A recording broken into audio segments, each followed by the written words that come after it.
दिशा सालियन मृत्यू प्रकरणाची नव्याने चौकशी करा. दिशाच्या आई-वडिलांची मुंबई उच्च न्यायालयामध्ये याचिका. दिशाच्या सामूहिक बलात्कार करून हत्या केल्याचा आरोप. दिशा सालियनच्या वडिलांनी दाखल केलेल्या याचिकेमध्ये आदित्य ठाकरे, सूरज पंचोली, दिनो मोरिया यांच्यासह मुंबई पोलिसांवरती गंभीर आरोप.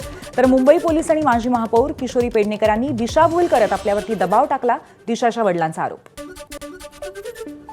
औरंगजेब प्रकरण सरकारवरच उलटण्याने दिशा सालियन प्रकरण आणलं. संजय राऊतांची प्रतिक्रिया. तर तरुण नेत्यांवरती चिखल उडवणं ही महाराष्ट्राची संस्कृती नाही, राऊतांचं वक्तव्य.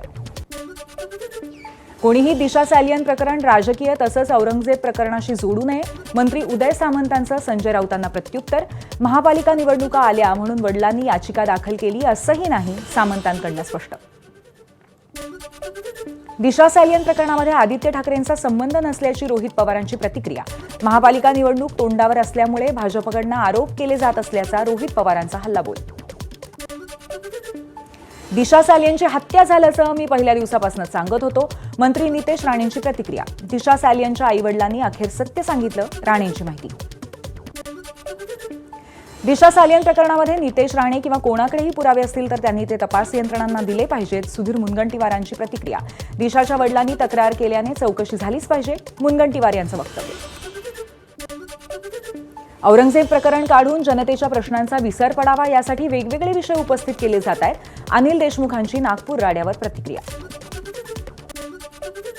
अधिवेशनात विरोधकांना योग्य उत्तर दिलं जात नसल्याची आमदार रोहित पवारांची तक्रार. तर नागपुरातील राडा एका नेत्याच्या वक्तव्याने झाल्याचा आरोप. आणि फडणवीस तर सांगतात संयमाने बोलावं, रोहित पवारांची टीका.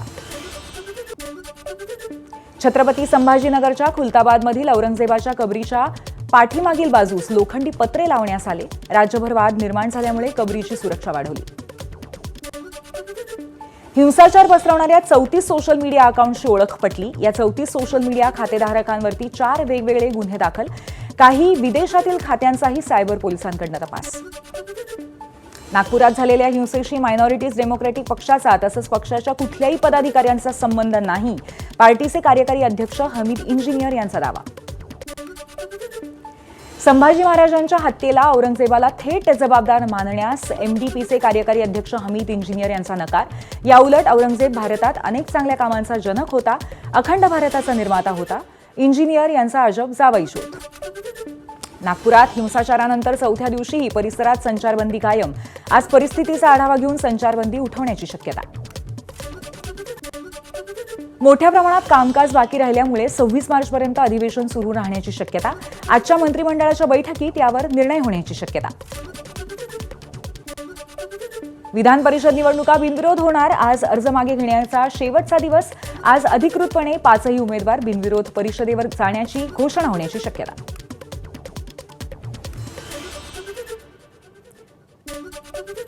महाविकास आघाडीचे नेते आज राज्यपालांची भेट घेतील. विधान परिषदेमध्ये नियमानुसार न होणारं कामकाज. नागपूर हिंसाचार या संदर्भात भेट. बांगलादेशी जन्म नोंदणी प्रमाणपत्र प्रकरण. भाजप नेते किरीट सोमय्या आज संभाजीनगर आणि जालना जिल्हाधिकाऱ्यांची भेट घेणार. सरपंच संतोष देशमुखांच्या हत्येला 100 दिवस पूर्ण. अजूनही एक आरोपी कृष्णा आंधळे फरार. देशमुख कुटुंबीय न्यायाच्या प्रतीक्षेत. दारू पिण्यासाठी पैसे दिले नाहीत म्हणून एका मुलाला तिघांकडनं मारहाण. बीडच्या अंबाजोगाई तालुक्यातील दस्तगीरवाडीमधली घटना. व्हिडिओ व्हायरल झाल्यानंतर तिघांविरोधात गुन्हा दाखल. 1 जण ताब्यात. कोल्हापूर सत्र न्यायालयाने अटकपूर्व जामीन अर्ज फेटाळल्यानंतर प्रशांत कोरटकर हायकोर्टात धाव घेण्याच्या तयारीत. अटकेची टांगती तलवार असल्यामुळे लवकरात लवकर सुनावणीसाठी कोरटकरकडनं प्रयत्न. जात वैधता प्रमाणपत्र सादर न करणारे धाराशिव जिल्ह्यातील 501 ग्रामपंचायत सदस्य आणि 12 सरपंच अपात्र. ग्रामपंचायत सदस्यांवरती जिल्हाधिकारी यांनी केलेली आतापर्यंतची सर्वात मोठी कारवाई. 10 मेपर्यंत राज्यातले सर्व सातबारे अद्ययावत करण्यासाठी जिवंत सातबारा मोहीम राबवा. महसूल मंत्री चंद्रशेखर बावनकुळेंचे आदेश. नांदेडला नव्यानेच रुजू झालेले जिल्हाध्यक्ष राहुल कर्डिलेंनी तीर्थक्षेत्र माहूर इथल्या रखडलेल्या कामांची पाहणी केली. त्यामुळे लिफ्ट आणि स्काय वॉकच्या कामाला आता गती मिळेल. गडचिरोलीमध्ये शासकीय निधीतून स्मार्ट आणि गुणवत्तापूर्ण काम व्हावं यासाठी त्रयस्थ यंत्रणेमार्फत तपासणी केली जाईल. गडचिरोलीचे सहपालकमंत्री आशिष जयस्वाल यांची माहिती. JNPA बंदराला जोडणाऱ्या 6 पदरी मार्गाला केंद्रीय मंत्रिमंडळाची मंजुरी. 29.21 किलोमीटरच्या महामार्गासाठी 4,500 कोटी रुपयांचा खर्च. या योजनेमुळे मुंबई तसंच पुणे परिसरातील उद्योगधंद्यांना बळ मिळेल. छत्रपती शिवाजी महाराजांच्या गडकिल्ल्यांना जोडणारी सर्किट यात्रा सुरू करणार. ठाकरेंच्या शिवसेनेचे खासदार अरविंद सावंत यांनी विचारलेल्या प्रश्नावरती उत्तर देताना केंद्रीय रेल्वे मंत्री अश्विनी वैष्णव यांची माहिती. माथेरानचा बंद निर्णय मागे, आमदार महेंद्र थोरवेंची प्रशासनासोबत सकारात्मक चर्चा. मुंबईसाठी 238 नवीन लोकल ट्रेन खरेदीस केंद्रीय रेल्वे मंत्र्यांची मंजुरी. जुन्या गाड्यांच्या जागी उच्च गुणवत्तेच्या आधुनिक लोकल येणार, त्यामुळे मुंबईकरांना प्रवास सुरक्षित आणि आरामदायी होणार. विना तिकीट प्रवासी दिसल्यास मध्य रेल्वेला व्हॉट्सअॅपवर तक्रार करा. AC लोकल टास्क फोर्सकडून प्रवाशांसाठी तक्रार क्रमांक उपलब्ध. विना तिकीट प्रवाशांना रोखण्यासाठी मध्य रेल्वेचा अनोखा उपक्रम. सोशल मीडिया वापराबाबत सरकारी कर्मचाऱ्यांसाठी लवकरच कठोर नियम लागू करण्यात येतील. मुख्यमंत्री फडणवीसांची माहिती. मार्गदर्शक तत्व तयार करून पुढील 3 महिन्यात शासन निर्णय जारी करण्यात येईल. नार्कोटिक्स कंट्रोल ब्युरो मार्फत धाराशिव जिल्ह्यातील ड्रग्ज सिंडिकेट पूर्णतः नष्ट करा. धाराशिवचे ठाकरेंच्या शिवसेनेचे खासदार ओमराजे निंबाळकर यांनी केंद्रीय गृहमंत्री अमित शहांकडे मागणी केली. गोंदियाच्या अर्जुनी मोरगाव तालुक्यातील 4ही प्रादेशिक पाणीपुरवठा योजना अनुदान रखडल्यामुळे बंद करण्याचा निर्णय. त्यामुळे 65 गावांवरती 1 एप्रिलपासून जलसंकट. योजना बंद झाल्यास ठाकरे गटाचा आंदोलनाचा इशारा. लाडकी बहीण योजनेमुळे आत्महत्याग्रस्त शेतकऱ्यांच्या कुटुंबियांना मिळणारी मदत रखडल्याचा आरोप. जवळपास 2,97,00,000 रुपयांचा निधी रखडल्याची माहिती. छत्रपती संभाजीनगरच्या आझाद चौकामध्ये भीषण आग. अनेक दुकानं जळून खाक. व्यापाऱ्यांचं लाखोंचं नुकसान. आग नेमकी कशामुळे लागली ते मात्र अस्पष्ट.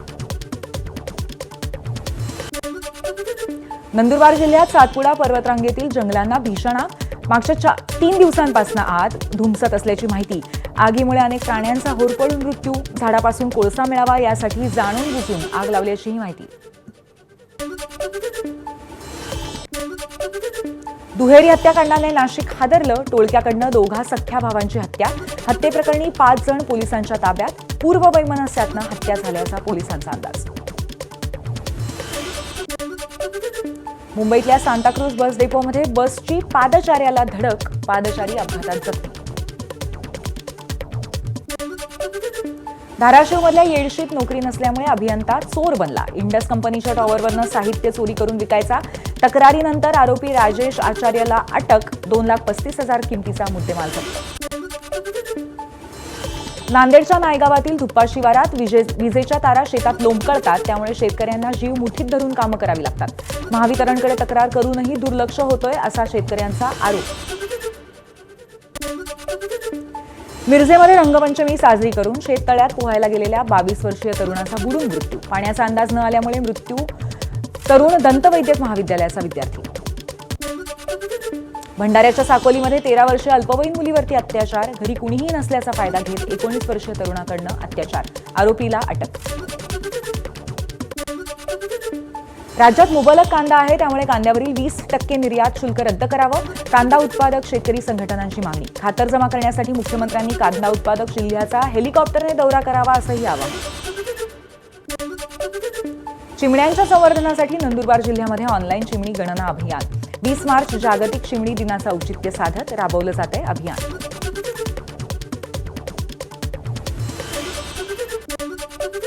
वर्ध्यात ग्राहक दिनानिमित्त जनजागृती मोहीम. ग्राहकांची बाजारात होणारी फसवणूक थांबली पाहिजे यासाठी ग्राहक संरक्षण मार्गदर्शनपर कार्यक्रमाचं आयोजन.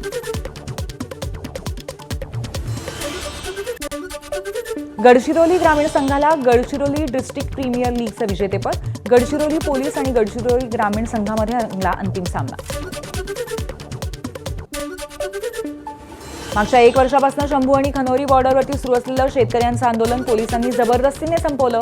अश्रुधुराचा मारा करत पोलिसांनी आंदोलकांना हटवलं.